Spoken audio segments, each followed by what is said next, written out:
Chers amis, Shabbat Shalom, nous allons étudier la paracha de Mishpatim. Le mot Mishpatim signifie loi, ce sont des lois qui sont compréhensibles, intelligibles par l'esprit humain, des lois qui organisent la vie de la société. Et le premier verset de cette sidra se lit ainsi, Ve'elea Mishpatim asher tassim lifnehem, et voici les lois que tu placeras devant eux. L'enseignement de Rachi sur le premier passouk est déjà riche et je vous propose de l'étudier ensemble. Tout d'abord, Rachi s'exprime ainsi. Kol makom shenemar ele. À chaque fois qu'il y a marqué le mot ele, voici. Donc, parfois, effectivement, une sidra, un texte peut commencer par le mot ele. Passal et arishonim. Cela signifie qu'il y a une rupture par rapport à ce qu'il y avait écrit avant. À chaque fois, effectivement, qu'on trouve le mot « élé » en tête d'un texte, cela signifie qu'on passe à un nouveau chapitre, à quelque chose de nouveau, et qu'il y a une rupture par rapport à ce que l'on a enseigné auparavant. Par contre, « ve'élé », et c'est ainsi écrit dans notre sidra, « ve'élé mishpatim », et voici les lois. Le « ve » étant le vav conjonctif, c'est-à-dire le « et », la conjonction de coordination qui rattache ce texte à ce qu'il y a auparavant. Rachid l'exprime ainsi, il dit « Mosif à la rishonim », cela vient s'ajouter à ce qui a été dit avant. Première parole, rishonim. Donc, il faut comprendre que le Ve'elea mishpatim, et voici les lois, s'ajoute, se lie à ce qui a été dit auparavant. Et qu'est-ce qui a été dit auparavant? Rachid l'exprime, Ma rishonim misinaï, de la même façon que les premières paroles ont été dites au mont Sinaï, Af Elou mi Sinaï. Celles-ci aussi ont été dites au mont Sinaï. Et il rajoute, Lama nismecha parashat dinim les parashat misbeach. Pourquoi cette paracha des lois organisant la vie en société, la société des hommes, pourquoi elle vient suivre la paracha du misbeach, c'est-à-dire le passage lié à l'autel des sacrifices, l'omar lecha, pour te dire, chez Tassim Sanhedrin et Tzel Amigdash, qu'il faut placer le Sanhedrin, c'est-à-dire le tribunal rabbinique, avec ses 71 membres, près de l'autel des sacrifices, c'est-à-dire dans l'enceinte du temple de Jérusalem. Il y a donc un lien entre la Sidra Mishpatim et celle qui l'a précédée, soit parce que, effectivement, on parle à la fin de la Sidra précédente, de la paracha précédente, de la construction du Misbéar, de l'autel des sacrifices, pour nous dire que les juges qui vont organiser la vie en société, juger les cas de litige entre les hommes, devront siéger dans l'enceinte du temple de Jérusalem, à proximité de l'autel des sacrifices. Mais aussi, si je regarde le début de Rachi, il y a un lien très fort entre cette paracha et ce qui précède, c'est-à-dire entre cette paracha et la paracha de Yitro, dont évidemment l'élément le plus connu, le plus célèbre, est celui du décalogue des 10 commandements. À ce propos, je voulais partager avec vous cet enseignement du Rav Shlomo Yosef Zevin dans son livre La Torah et la Moadim. Il s'exprime ainsi, reprenant les paroles de Rashi, Ve'elea mishpatim asher tasim lifnehem, voici les lois que tu placeras devant eux. Il rapporte le Rashi, Ve'ele mosif à la rishonim. Le mot ve et voici, contrairement au mot voici tout seul, ele, le mot ve'ele et voici, nous lie à ce qui a été dit auparavant. Ma rishonim misinaï, de la même façon que ce qui a été dit auparavant, c'est-à-dire le décalogue, les 10 commandements ont été prononcés au mont Sinaï, af elou besinaï, eh bien, ces paroles ici aussi, c'est-à-dire l'ensemble des lois qui organisent la vie en société, ont été dites au mont Sinaï. Jetons un coup d'œil sur ces lois. Quelles sont ces lois? Quelques exemples pris au hasard. Im tikne eved ivri, si tu acquiers un serviteur juif, il travaillera 6 années, la 7e, il sortira libre, sans charge. Et on explique tout le statut du serviteur. Un autre cas, si évidemment quelqu'un frappe un homme et que celui-ci meurt, alors il mérite la peine de mort, mais s'il ne l'a pas fait exprès, il aura un endroit où se réfugier. Ou si un homme frappe son père ou sa mère, c'est extrêmement grave, il mérite la peine de mort, de la même façon que celui qui serait coupable d'un kidnapping, etc., etc. Donc toutes ces lois aussi, des hommes se querellent et l'homme frappe avec son prochain et celui-ci tombe alité, il se relève, se déplace, alors l'agresseur devra payer un certain nombre de choses, le chômage, la guérison, etc. Et donc tous ces éléments-là et bien d'autres se trouvent dans notre paracha, c'est bien l'organisation de la vie en société qui est décrite dans la Sidra de Mishpatim. Alors, effectivement, dit le Rav Zevin, ces Mishpatim, ce sont les lois qui organisent les liens entre les hommes, entre les individus. Et ces liens sont fixés par des règles et par des lois. La Torah nous les propose, mais nous savons très bien que dans les sociétés humaines, parmi les nations du monde, en tout cas les nations les plus civilisées, qui ont un degré d'éthique, un certain degré d'éthique, eh bien, ces lois-là peuvent également exister. Elles sont votées, fixées, soit à l'époque des rois par les monarques, soit aujourd'hui par des assemblées démocratiquement élues. Donc il y a des lois, toutes ces lois que nous avons dans la Sidra de Mishpatim, auraient pu être imaginées par des hommes, et elles le sont d'ailleurs dans certaines sociétés, dans certains pays, où effectivement la société est organisée selon des lois tout à fait intelligibles, tout à fait logiques et respectueuses d'une certaine éthique. Toutefois, il existe une différence entre la Torah donnée au peuple juif et les lois des nations. En effet, cette différence tient, dit le Rav Zevin, en une seule petite lettre, ce vav, et, ve'ele à mishpatim, et voici les lois. Ce vav, ce et, conjonction de coordination, qui nous rattache à ce qui a été dit auparavant. Qu'est-ce qui a été dit auparavant? Les 10 commandements. Les lois les plus fortes, les lois également qui régissent les rapports entre l'homme et Dieu, le sacré, le spirituel, tout cela a été révélé au mont Sinaï, eh bien sache que les lois qui organisent la vie des humains sont également de la même nature et ont été révélées aux hommes par Moïse, par Moshe, qui le tient lui-même de l'Éternel. Alors, pourquoi c'est si important de dire cela? Eh bien, réfléchissons aux lois qui ont été imaginées, pensées par les sociétés humaines. Ces lois, aussi extraordinaires qu'elles puissent être, protectrices peut-être des individus, organisant l'harmonie dans la société, n'en demeurent pas moins éphémères. En effet, ce qu'une société considère comme éthique aujourd'hui peut ne plus l'être demain. Imaginons que des sociétés, effectivement, aient banni, par exemple, le meurtre. Ça a été le cas de nombreuses sociétés démocratiques et qu'à la faveur d'un changement de régime, le meurtre devient licite, en tout cas pour une certaine catégorie de population.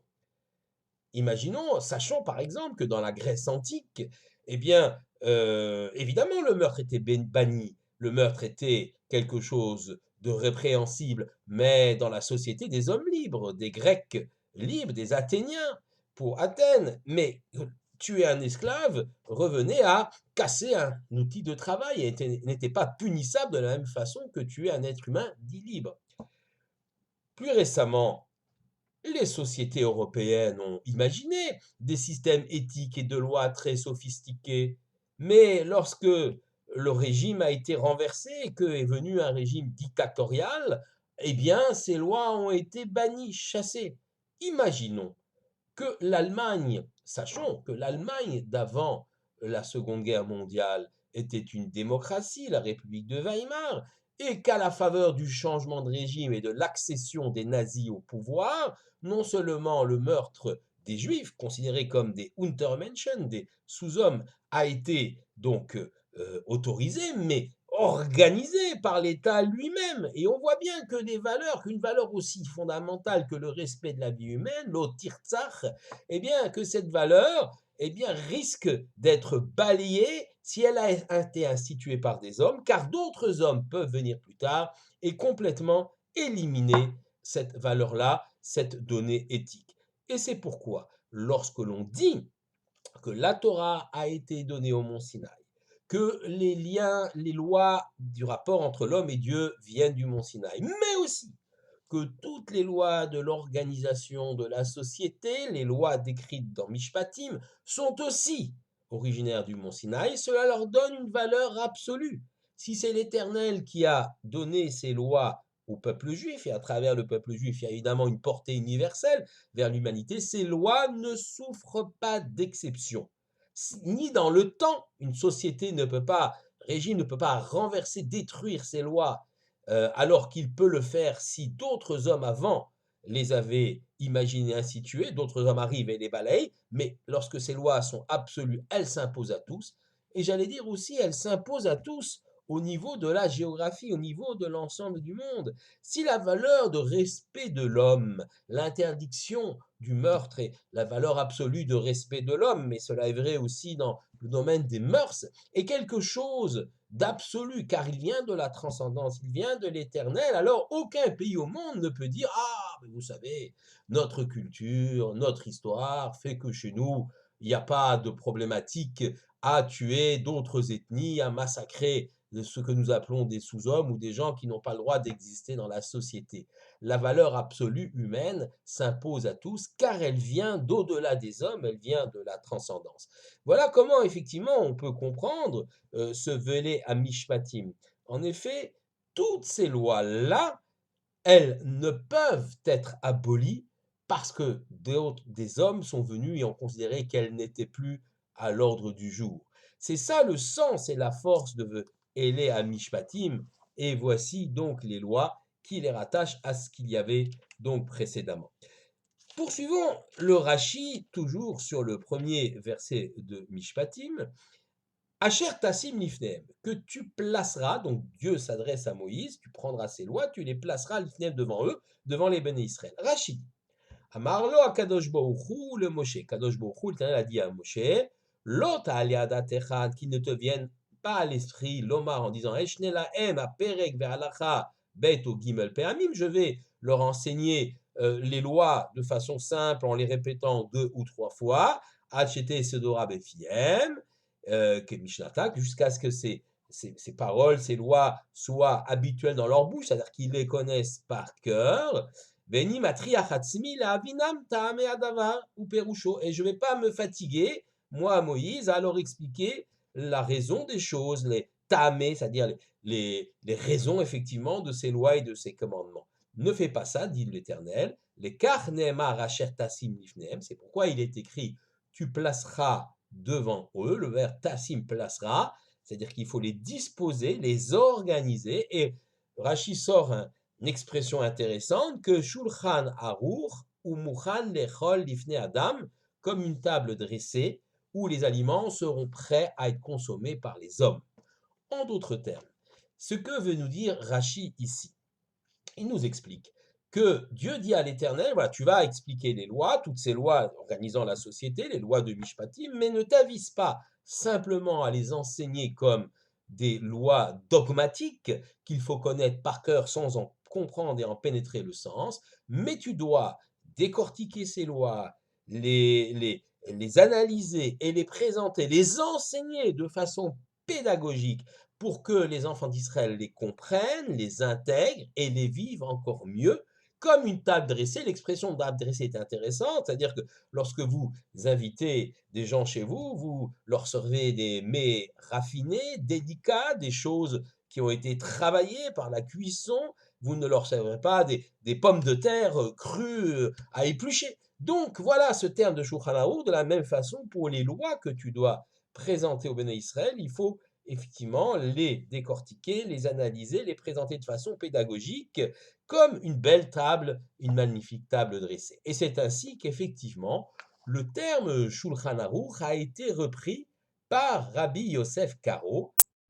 Rabbi Yosef Karo, un mot, il va effectivement écrire son ouvrage qui s'appelle le Shulchan Aruch, table dressée, qui est le code de loi. Alors, il y en a eu d'autres avant, celui de Maïmonide, le Mishneh Torah, celui du Tour, le fils de Rabbi Asher, du Roche, Rabbi Yaakov ben Asher, mais le Shulchan Aruch aura le mérite, pour la première fois, d'être accepté par tout Israël. Il a appelé son ouvrage Shulchan Aruch parce que toutes les lois y sont classées, codifiées expliquer. Et il y a donc un abord qui est très pédagogique et j'allais dire pour la première fois, ce Shulchan Aroukh, la loi table dressée, a fait l'unanimité dans le peuple juif. Alors le Shulchan Aroukh a été écrit en 1565 à Tzfat, lieu de résidence de Rabbi Yosef Karo, qui lui a vécu de 1488 à 1575.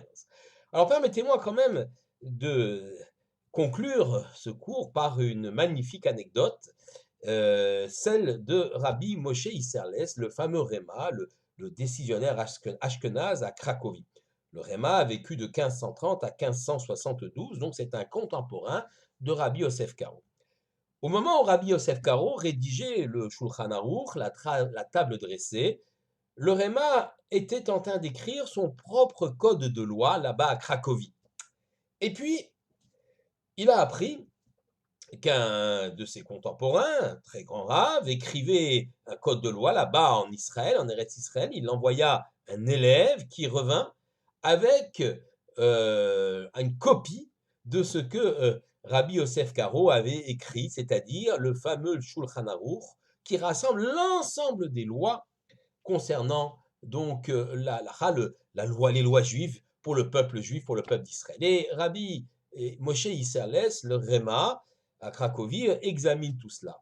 Il prend alors son propre code de loi et va dans le vieux cimetière juif de Cracovie pour l'enterrer, ce vieux cimetière qui est attenant à la synagogue du Réma, qu'on peut d'ailleurs encore aujourd'hui visiter, ainsi que cette synagogue et la tombe même du Réma qui ont échappé aux destructions nazies. Eh bien, il a pris son propre texte, son propre manuscrit, et il l'a enterré là-bas dans ce cimetière en disant qu'il ne peut y avoir deux codes de loi pour le peuple juif. Même entre Ashkenaz et Sfarad, il faut un seul code de loi qui unifie l'ensemble du peuple juif et ainsi, grâce au Réma, l'unité d'Israël a été conservée en matière de loi juive, de halacha, et le Shulchan Aroukh s'est imposé pour l'ensemble du peuple juif. Mais le Réma a tout de même écrit un ouvrage, ou pardon, il a annoté en marge de l'ouvrage du Shulchan Aroukh de Rabbi Yosef Karo, il a annoté tous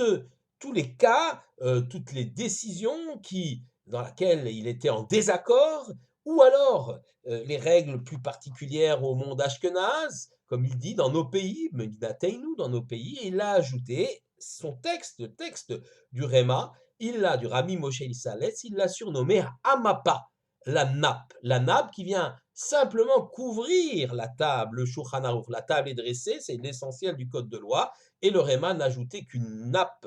Quelle nappe, évidemment, mais il a appelé cela Amapa. Et c'est pourquoi, aujourd'hui, dans les éditions du Shulchan Aroukh, nous avons le texte de Rabbi Yosef Karo, le texte du Shulchan Aroukh, qui est écrit, et entre les lignes, au milieu, dans leur corpus même du texte, se trouvent les annotations du Réma, le fameux Amapa, la nappe, alors avec des lettres un peu différentes, des lettres de Rachi, simplement pour distinguer les deux auteurs. Et voilà comment le Réma, finalement, a garanti, au prix même de son propre ouvrage, l'unité du peuple juif. Et nous n'avons effectivement qu'un seul Shulchan Aroukh et une Mappa et une nappe pour l'ensemble du peuple juif, ce qui garantit effectivement notre unité, et ceci jusqu'à la venue du Mashiach Tzidkeinu. Shabbat Shalom à tous.